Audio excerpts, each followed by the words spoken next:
capítulo 14 del Javed o el 19 de Murray. Nuestro control de lectura indica lo siguiente: apetencia tintorial de Streptococcus pneumoniae. O sea, es gram positivo o gram negativo.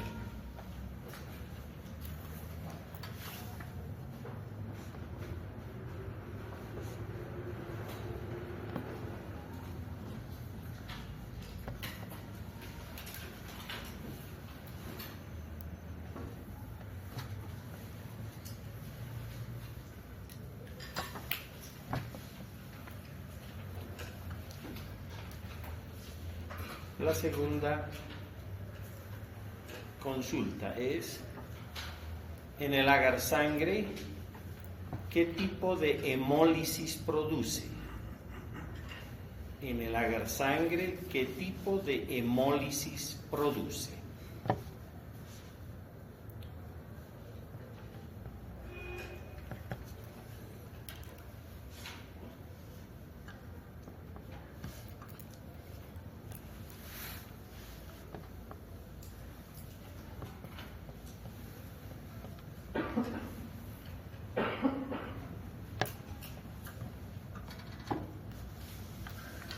Perfecto, fírmenlas. Ya saben, nombre y apellidos y fecha. Voltéenlas y guárdenlas. Me las van a entregar después. Yo sé por qué les digo esto. Apágamela la luz de adelante, por favor. ¿Caminas del switch? Tú, por favor, gracias. ¿Caminas del switch? Ahí está.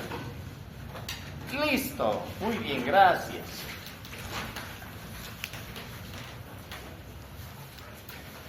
De acuerdo entonces a la modalidad que estamos siguiendo, ahora vamos a revisar qué es lo que pasa con el neumococo, que ustedes ya han leído en el capítulo 14 del Javed o el capítulo 19 de Murray, y allá lo que han visto es clave porque nos permite entonces mostrar lo que ahora nos interesa mostrar.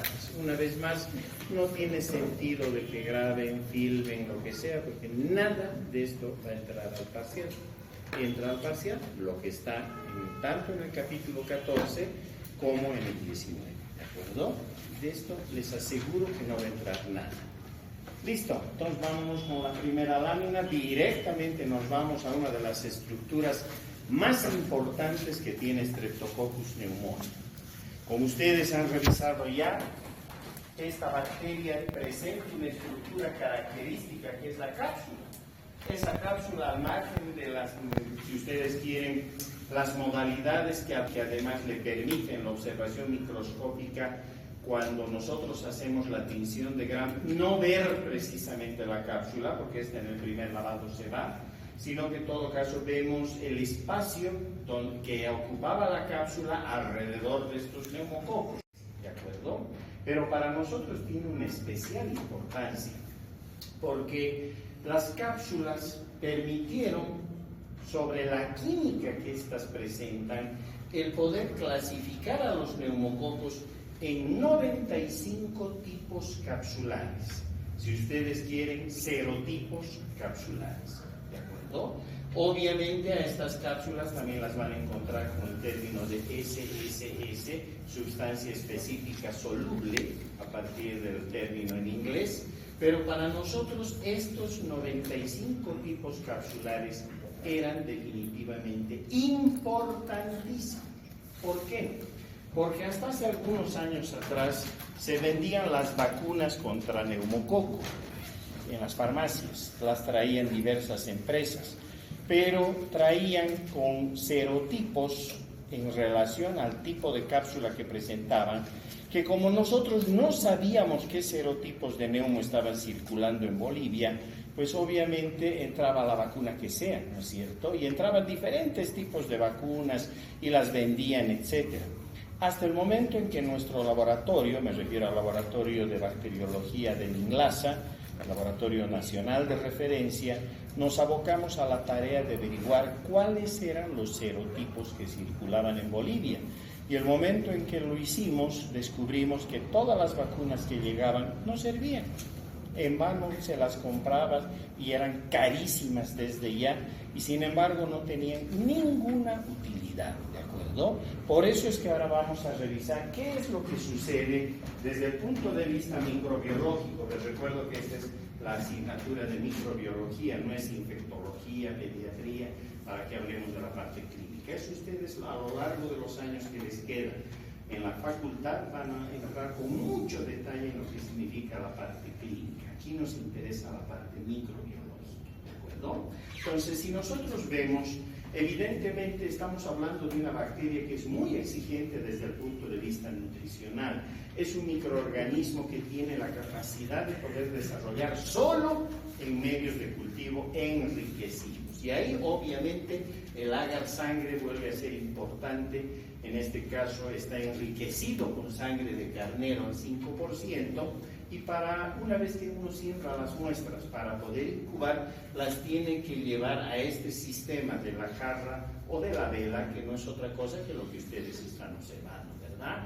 Colocamos las cajas Petri aquí, colocamos algunas veces frascos con agua para darle humedad y colocamos una vela a la cual la encendemos, cerramos el frasco, arde unos segundos, se apaga la vela, el momento en que ya tiene de un 5 al 7% de concentración de anhídrido carbónico. Gracias a esto se enriquece el desarrollo de esta bacteria. Es una bacteria que en este caso va a descolgar, lo que significa el carbono también a partir del anhídrido carbónico, pero además va a utilizar el sustrato de la sangre, con lo cual va a desarrollar sin mayor inconveniente. Ahí están las colonias típicas para Streptococcus pneumoniae. Son colonias de color verdoso.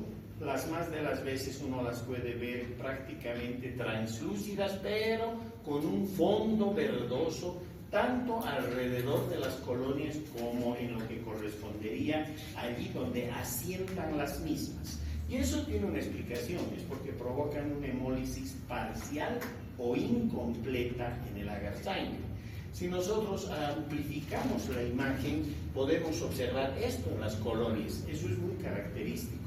Se llama el aspecto en cuanto a la superficie, que estas vayan a ser umbonadas. Miren, es como si tuvieran un ombligo, ¿verdad? Entonces, esto es bien característico y eso tiene una explicación. De hecho, lo que pasa es que los neumococos se autolizan, se autodestruyen muy rápidamente porque generan autolisinas.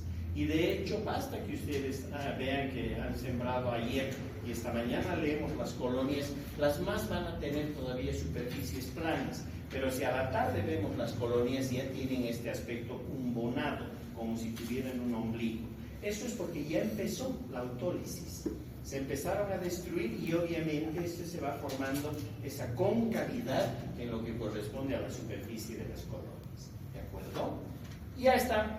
En el Gram, característicamente vemos a los diplococos, aquí están. Esto es un líquido cefalorraquídeo a partir de un niño que trabajamos en el hospital del niño. El niño llegó con signos y síntomas de meningitis, se toma la muestra en los puntos anatómicos que ustedes ya conocen, L3, L4 fundamentalmente. A partir de la muestra de líquido cefalorraquídeo, que ya saben también que son de 3 a 5 mililitros los que debemos obtener, en los niños generalmente 3, más que suficiente. Una vez que centrifugamos y luego hacemos con el sedimento, el frotis y la tinción de Gram, esto es lo que van a ver. Ustedes observan células que corresponden obviamente a leucocitos polimorfonucleares y por otra parte vean los diplococos bien característicos con esa imagen que ustedes han ya revisado y visto en la literatura, la típica imagen lanceolada. Observen ustedes que alrededor de los mismos se ven unos halos. Eso correspondería a la cápsula, ¿de acuerdo? Que no vemos las cápsulas. Una vez más, al momento en que ustedes colocan el primer colorante, en cuanto colocan el agua, etcétera, se va nuestra cápsula, que es al final de azúcar, ¿verdad? Son hidratos de carbono de alto peso molecular. Por lo tanto, prácticamente desaparecen estas cápsulas, pero el espacio que ocupaban sí queda, y quedan como esos halos de birrefringencia que aquí también los están viendo. ¿Sí?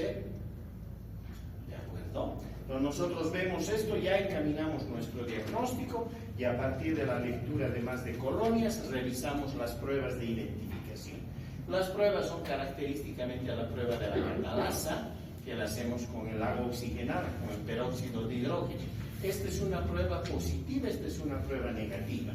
Bueno, para hacer la prueba es muy sencillo, solamente levantar 2-3 colonias del microorganismo que estamos estudiando.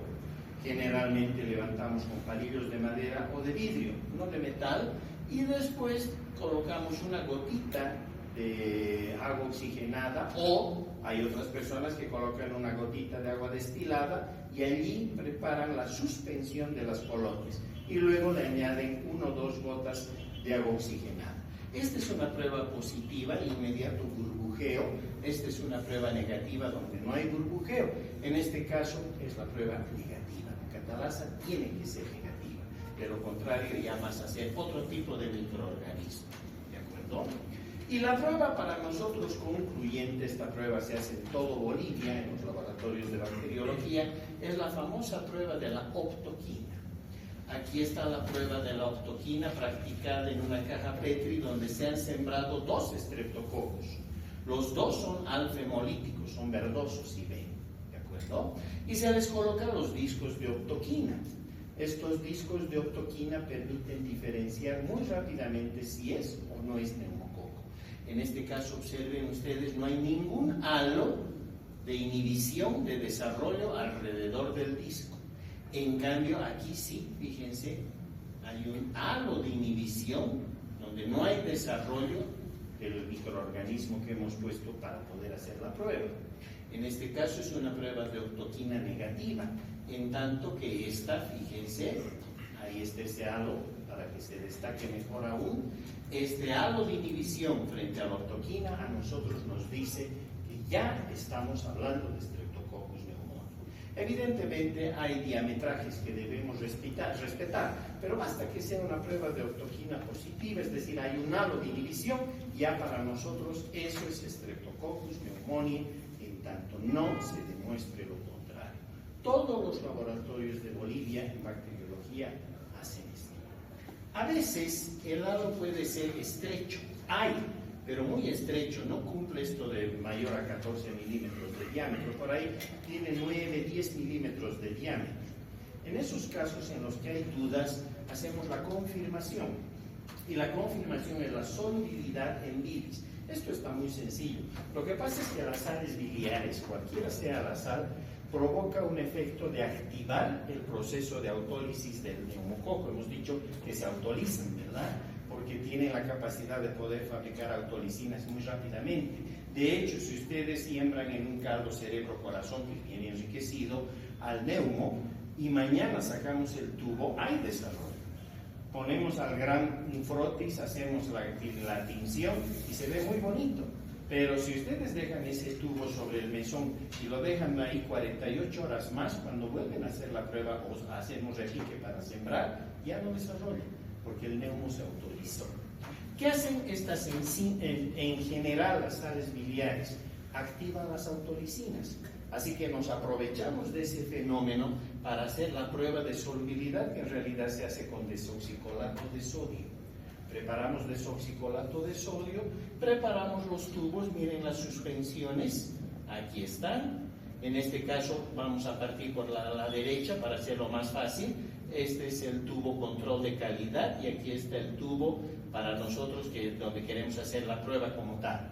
Miren, se han hecho las suspensiones, están en desoxicolato de sodio, hechas las suspensiones. ¿Listo? Las llevamos a incubar 2 horas, 3 horas. Y miren, no les pasa absolutamente nada, se mantienen turbias. Para nosotros eso significa automáticamente que no es neumococo. En cambio esta, miren, aquí está el control, si ustedes quieren, donde está el desarrollo, puede ser en cualquier caldo, lo que sea, y aquí con desoxicolato. Y miren, a las 2 horas, 3 horas, cómo se aclara, como si no hubiésemos sembrado nada. Esto estaba así, y sin embargo en 2, 3, 4 horas se pone completamente translúcido, y eso es porque se destruyó el neumococo. El desoxicolato provoca ese fenómeno y para nosotros esta prueba es definitiva y concluyente. ¿Listo? Pero hemos dicho que lo más importante aquí es la cápsula. Claro que sí. Y esto se dieron cuenta hace mucho tiempo ya. Por eso es de que, entre otros, el profesor Neufeld, y lo ven, desarrolló esta prueba que se llama la reacción del Kelm, que en su momento se dijo de manera equivocada, y todavía en algunos libros, incluidos Jabez, tiene ese error, dice la prueba de la tumefacción capsular. Si ustedes han leído, y obviamente lo han hecho, dice tumefacción capsular. Está mal, ¿de acuerdo? Porque daría a entender que la cápsula se hincha, ¿no es cierto? Y que por eso la vemos. No es así.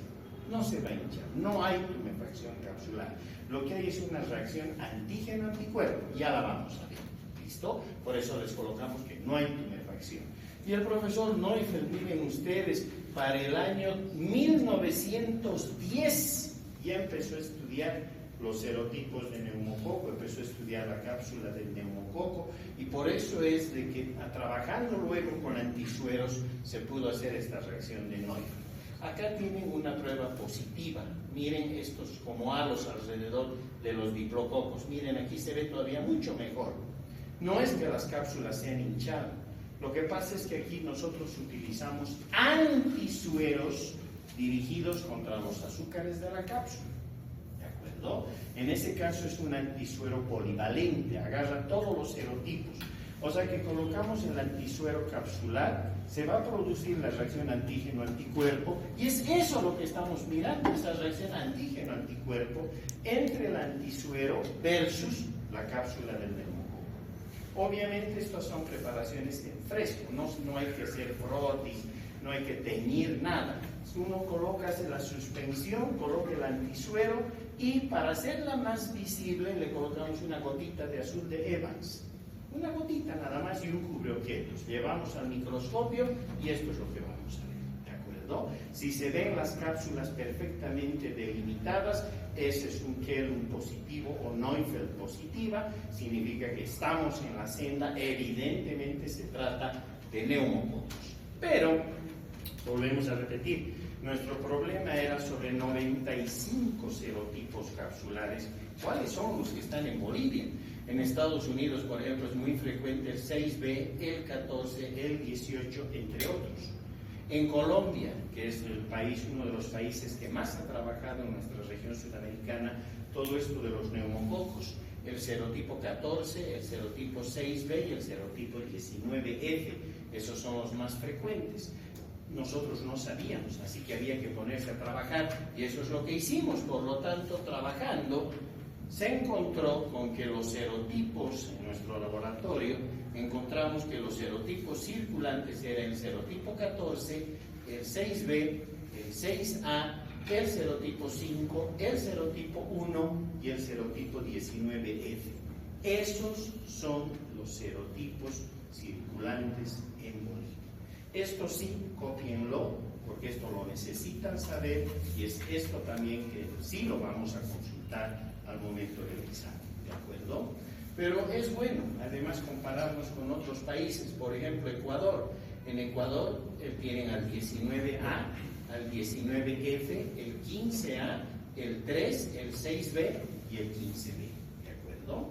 ¿Cómo tenía que hacerse este trabajo? Obviamente, recolectar neumococos, que además sean invasivos, que estén provocando infecciones, neumonías, bacterias, etcétera, meningitis, ¿verdad? Y para ello, pues obviamente había que aliarse con algunos hospitales. Eso es lo que hicimos, y le encomendamos el trabajo a una de nuestras bacteriólogas de nuestro equipo, la doctora Patricia Rosales.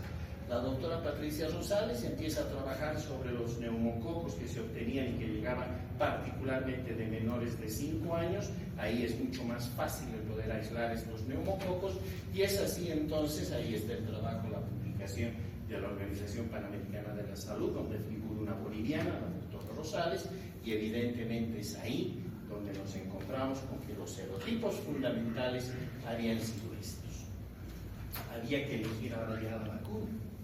Ya vimos que las vacunas que nos traían de Estados Unidos, de Europa, no servían, porque traían el serotipo 1, el serotipo 2, el serotipo 3, el serotipo 4, y nosotros de esas solo teníamos un serotipo, ¿se dan cuenta? Así que prácticamente su cobertura no era la que se necesitaba. Ahí el programa ampliado de inmunizaciones, el PAI, con el que ustedes van a trabajar muy pegados en el futuro, porque ese es el programa que se encarga de todo el sistema de inmunizaciones en Bolivia. Entonces digo que había que trabajar qué vacuna, en todo caso, era para Bolivia. Aquí tienen la 7 valente, la 10 valente, la 13 valente. ¿Por qué se llaman así? 7 valente porque agrupa 7 serotipos de neumo. La 10 valente porque agrupa a 10 serotipos de neumo. Y la 13 valente porque agrupa a 13 serotipos de neumococo. Aquí están los casos y aquí está el nombre de las vacunas. Esta es la Prevenar, la Synflorix y la Prevenar 13.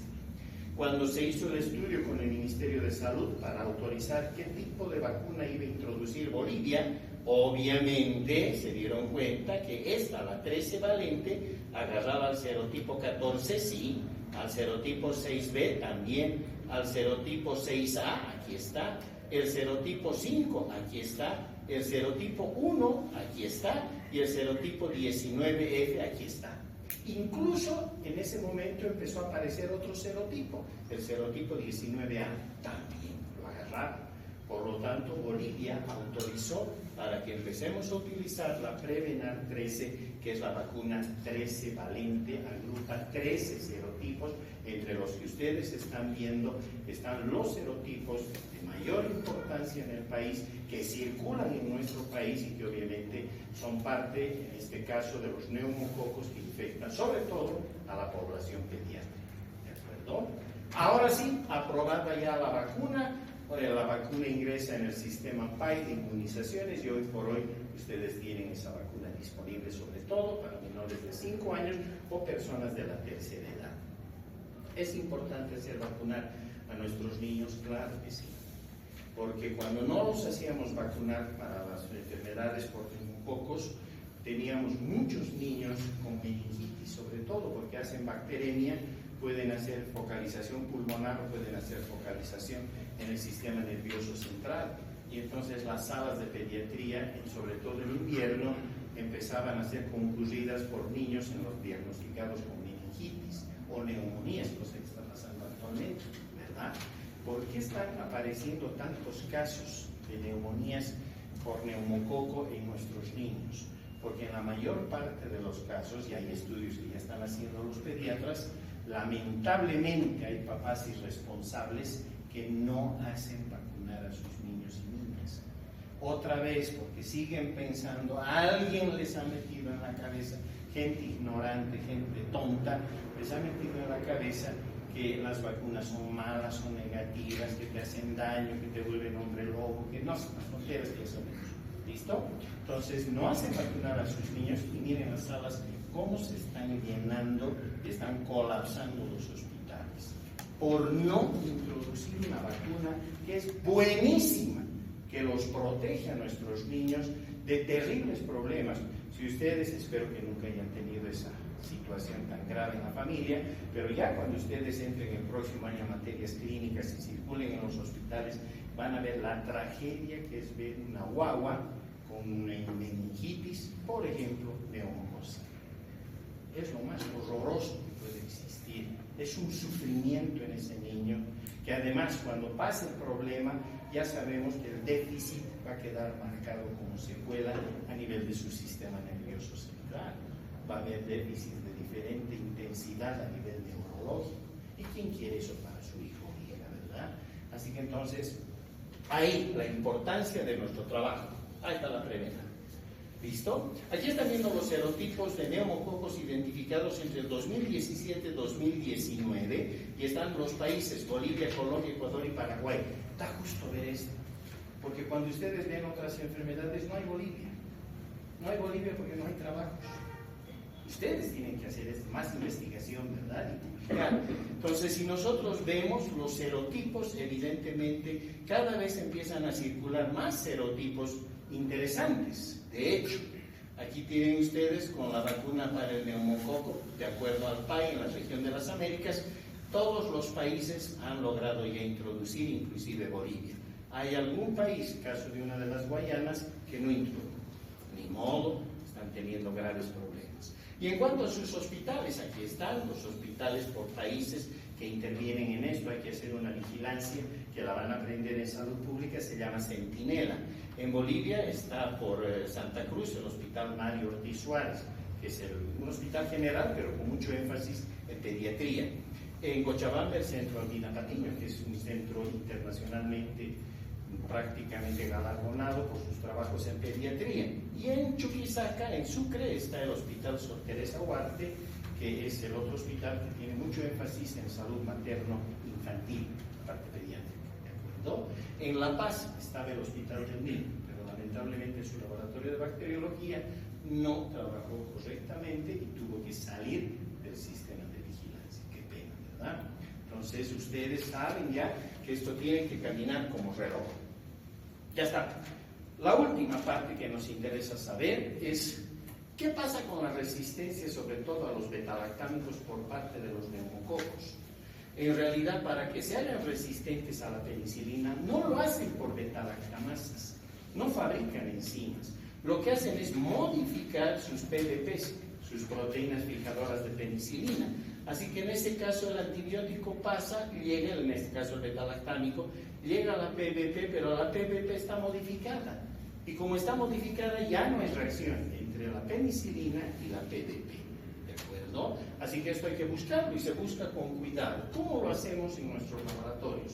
Todos los laboratorios de Bolivia, y no solo de Bolivia, todo el planeta funciona exactamente igual.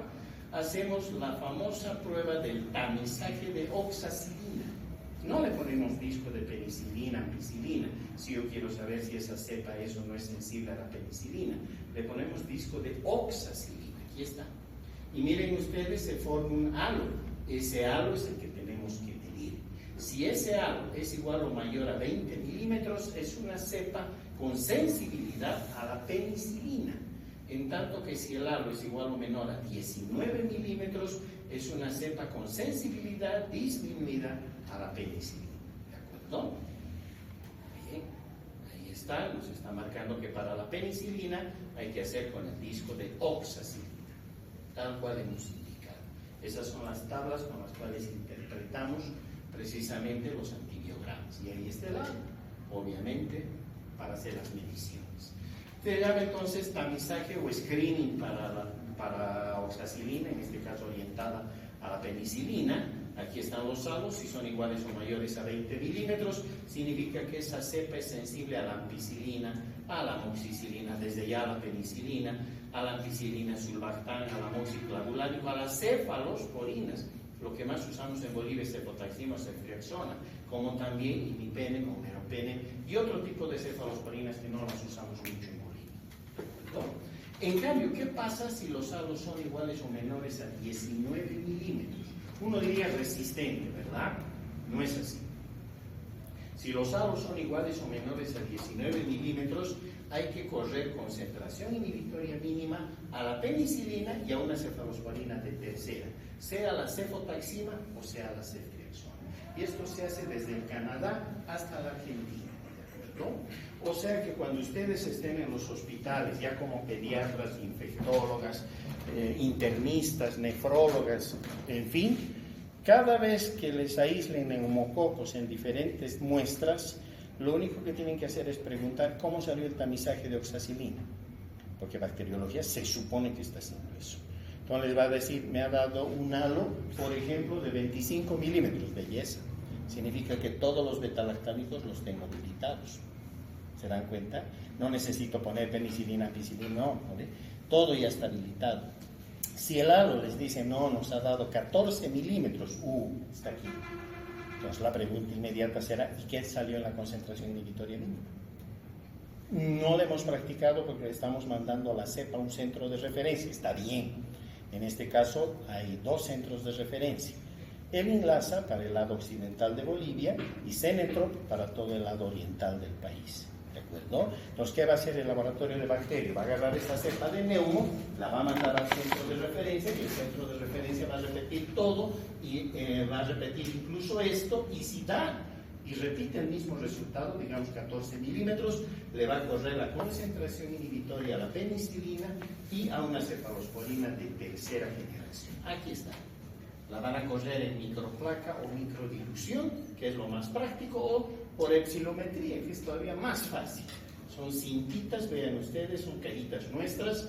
Aquí está el neumo de color verde, indudable, ¿verdad? Preparada, sembrado el neumococo para hacer un antibiograma, se coloca la cinta, en este caso de la penicilina G, de epsilometría, y aquí está la cefotaxima, las ponemos en sentido inverso, para que no se toquen los halos de inhibición, si no se tocarían, sería un desastre. Y estas rayitas negras que están viendo son números, aquí están. Los números donde se cortan los brazos, vemos qué número está marcando. Ese número es la concentración inhibitoria. ¿De acuerdo? Y con eso, en las tablas ya sabemos si a lo mejor todavía sigue siendo sensible, si ya cayó en la zona intermedia o ya cayó en la zona de resistencia. ¿Qué tiene que suceder para que vaya cada vez alterándose la respuesta del neumo frente a los betalactámicos? Tiene que haber poco a poco modificación en las PBPs. Aquí están las PBPs. Entonces, por ejemplo, en este caso, si nosotros vemos, se modifica la PBP 2X. Una PBP que se modifique, recuerdan que son las proteínas fijadoras de penicilina. Y luego la 2B, vean ustedes, 2 PBPs que se modifican y ese neumococo ya cae en zona intermedia. O sea que se modifican 2 PBPs, la 2X, la 2B, y ese neumo ya está en zona intermedia frente a betalactámicos. Al otro lado, basta que se modifique la 2X simplemente y salta ya el comportamiento intermedio a la cefotaxima. Y uno diría, pero no, se supone que es una cefalosporina de tercera, debería ser más difícil que vaya perdiendo sensibilidad a las cefalosporinas de tercera. No, es totalmente al revés. Más fácilmente pierden sensibilidad a las cefalosporinas que a la propia penicilina. Por eso es que los números de resistencia a la penicilina son bajitos, son chiquitos. ¿De acuerdo? Veamos, otra. Se modificaron 2X, 2B, se modifica 1A más. Vean, 3 PBPs modificadas, 2X, 2B y 1A. Si sucede este fenómeno, ahora sí estamos en resistencia absoluta, resistencia alta, frente a la penicilina. Y aquí se modificó la 2X, ya estaba en intermedio, ¿verdad? Se suma la modificación en 1A y automáticamente ya estamos en resistencia alta a las cefalosporinas de tercera generación, en este caso representadas por la cefotaxima. Así que esto es interesantísimo el poder ver, ¿no es cierto? Porque de esa manera podemos hacer un seguimiento y ahora sí entendemos por qué le ponemos el disco de oxacilina y no de penicilina o de ampicilina. Porque miren, basta que una PBP se modifique y ya salta la resistencia a la oxacilina. Por eso le ponemos el disco de oxa. Porque entonces no esperamos a que se queme la casa. Basta que empiece el cortocircuito en una habitación que está representada por esto y automáticamente la oxacilina detecta. El halo se va a estrechar, va a ir por debajo de 20 milímetros. Nos avisa que ya está camino a la resistencia. ¿Se dan cuenta? Ahora miren, acá se han modificado la 2X y la 1A, hemos dicho resistencia a las cefalosporinas de tercera generación. Y aquí 3 se han modificado y recién resistencia a la penicilina, ¿recuerdan? 2X, 2B, 1A. Y acá la 2X y la 2B se modifican y salta la resistencia al imipenem. ¿De acuerdo? Por eso es que no le ponemos este disco, porque para que muestre que el halo se ha encogido, tendrían que haberse modificado 3 PBPs. Ya no, pues llegamos cuando la casa se quemó, ¿verdad? No tiene sentido. En cambio, el tamizaje de oxacilina precozmente y como si fuese un radar, me avisa rápido si el halo se estrecha, que algo raro está empezando a suceder en lo que se refiere a resistencia. El año 2007 emerge el serotipo 19A. El primero en Estados Unidos apareció. Ese serotipo 19A tiene problemas, nos trae problemas, porque tiene resistencia a la penicilina, a la amoxicilina, a la cefotaxima y a la eritromicina. A estas cepas se las llama MDR, o sea, multidrogos resistentes. Y uno diría, pero eso así en Estados Unidos. Miren ahora este trabajo, publicado por Sosa y colaboradores. Aquí está Bolivia. Nuestros serotipos vacunales circulantes, 5, 6B, 14, 19A. ¿No es cierto? Los no vacunales y el total, y miren el serotipo más frecuente ahora, el 19A. nos lo regalaron. Alguien se trajo un neumococo con su cápsula que era del serotipo 19A y muy rápidamente esta empezó a circular en nuestro medio. Menos mal que en la vacuna, en la 13 valente, está la 19A. Así que entonces todavía nuestros niños están protegidos. Los que no están protegidos, con seguridad que están cayendo por neumococos que tienen el serotipo 19A. Perú tiene el mismo problema y Venezuela también tiene el mismo problema. Así que si nosotros vemos en relación a los serotipos más frecuentes, definitivamente, ¿verdad? Si nosotros vamos mirando, aquí están los serotipos, miren el 19A, ¿qué cantidad de aislamientos presentan ese serotipo? Es decir, se ha hecho ya casi pandémico en nuestra región. Y en eso hay que tener mucho cuidado. Lo más grave es que el aumento de la 19A se ha dado en alto, también con países con alto consumo de acitromicina y cefalosporinas orales. Así que cuando estén en pediatría, etcétera, acuérdense de este dato. No es darles nomás a los niños acitromicina. Estamos prescribiendo, recetando acitromicina en grandes cantidades a los niños. Y la macana es de que esta acitromicina, así como otras cefalosporinas orales, tienen la cefixime entre ellas, tienen la particularidad de seleccionar al 19A. Como es resistente a la eritromicina, ¿recuerdan? Entonces muy fácilmente se selecciona. Acitromicina y claritromicina seleccionan resistencia a los macrólidos, en todo caso en los estreptococos en general. La acitromicina que se daba una dosis por 3 días, un desastre. Tuvimos que cambiar, ahora se dan 2 dosis por 5 días, ¿de acuerdo? Para evitar esto que se vaya a convertir en un alto seleccionador. La claritromicina selecciona esta secuencia genética de resistencia, la RB, que fabrica metilasas ribosomales, y la acitromicina selecciona procesos de flujo, con los cuales las bacterias son mucho más rápidas para hacer resistencia. Así que la acitromicina es el mayor seleccionador de resistencia, la claritromicina en segundo lugar, y la eritromicina, que es tan viejita y sin embargo tan buena, porque es la que menos serotipos de resistencia y neumococos con resistencia es capaz de seleccionar. Miren el peligro de la acitromicina, es una resistencia en escalera, ¿de acuerdo? Muy bien, ahora saquen otra vez sus hojitas.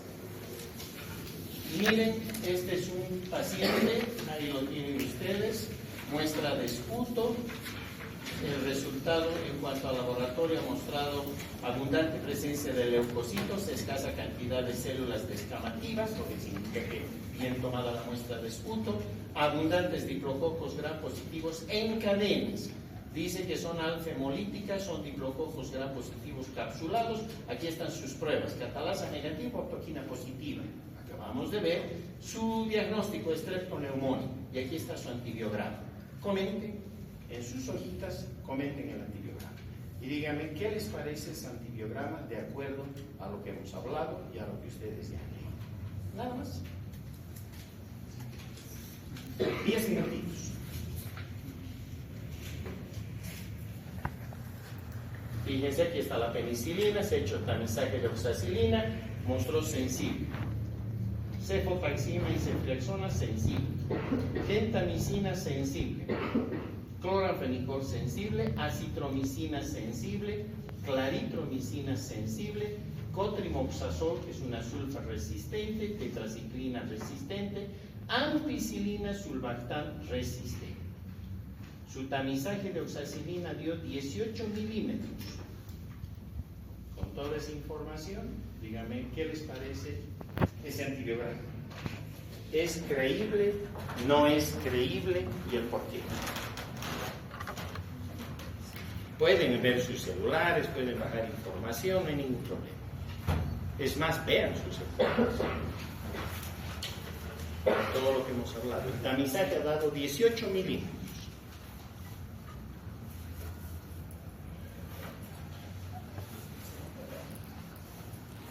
Sáquenle si quieren una foto a ese resultado.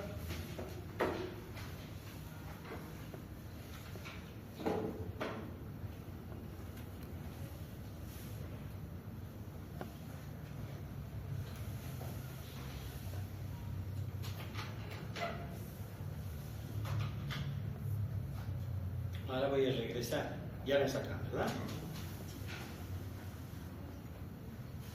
Listo. Voy a regresar.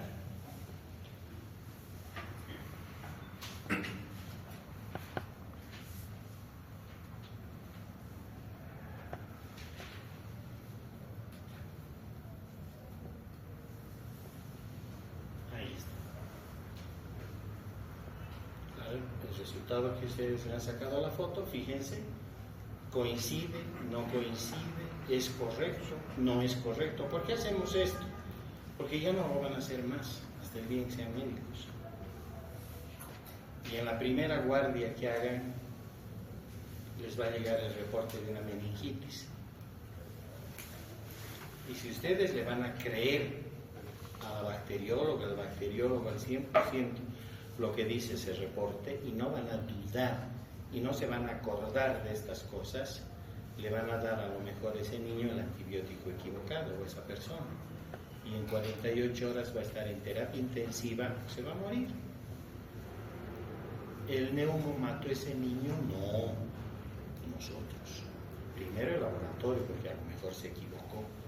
Y segundo nosotros, porque no sabíamos esto, hemos dejado pasar y decimos, ya, entonces le daremos tal antibiótico. Y se dan cuenta de la barbaridad que podríamos hacer, ¿no es cierto? Por eso.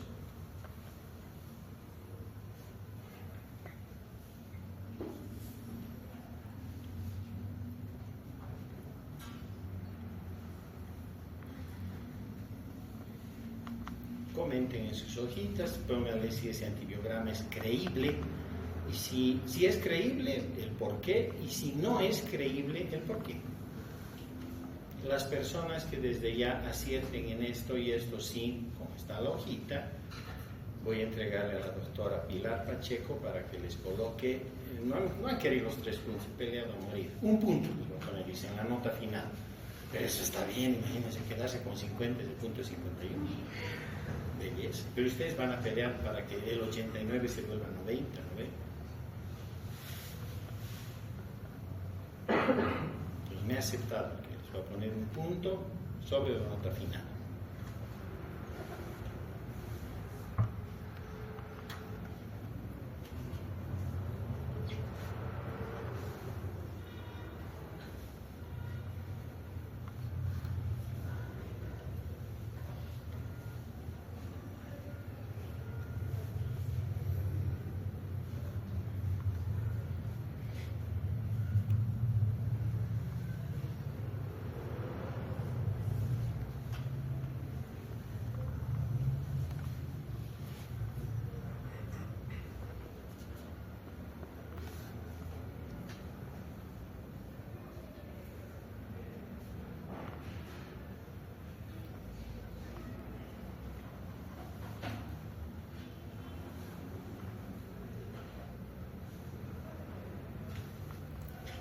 Con inteligencia artificial en sus celulares, pónganle la información y a ver qué les dice el chat GPT. Hay que usar toda la tecnología. No nos enojamos, así tiene que ser, eso van a hacer en los hospitales. A ver qué les dice el chat GPT con un neumo que tiene 18 milímetros en la tamizaje de oxacilina y el antibiograma dice penicilino sensible.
Un minutito más.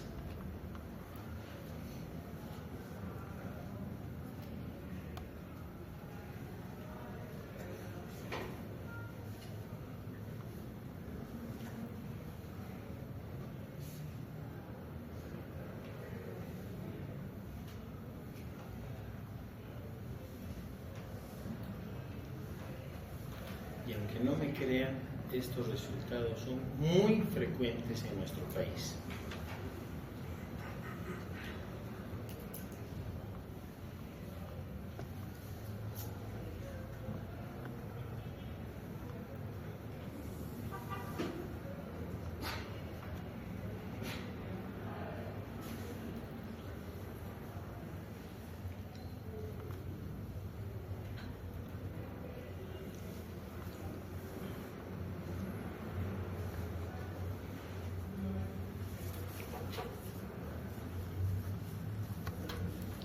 Vamos a hacerlo ya.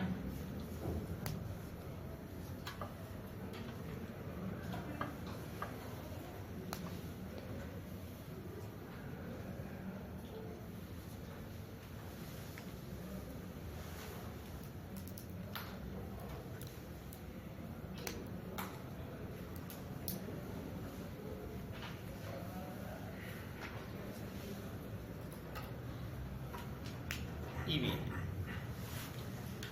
de atrás para adelante, las personas que deseen entregar su trabajo, mándenla para adelante y yo voy a recoger de adelante. ¿Listo? Fácil.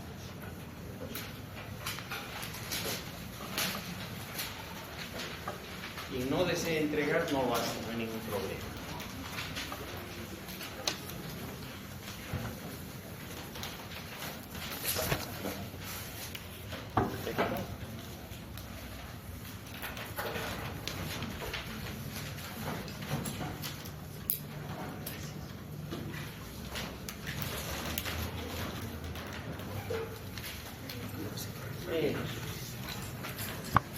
¿Alguien me falta? Sí.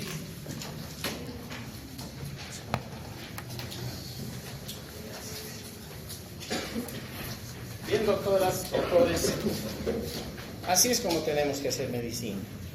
Si no, estamos perdidos, ¿verdad? No vale la pena repetir un libro, eso cualquiera lo hace. Aquí hay que enseñar lo que uno hace. Y dos, ni siquiera enseñar, transmitir. Y dos, discutir. Discutir los casos, ver casos, porque esa es la forma en la que mejor se aprende medicina en general, en nuestro caso microbiología en particular. ¿De acuerdo?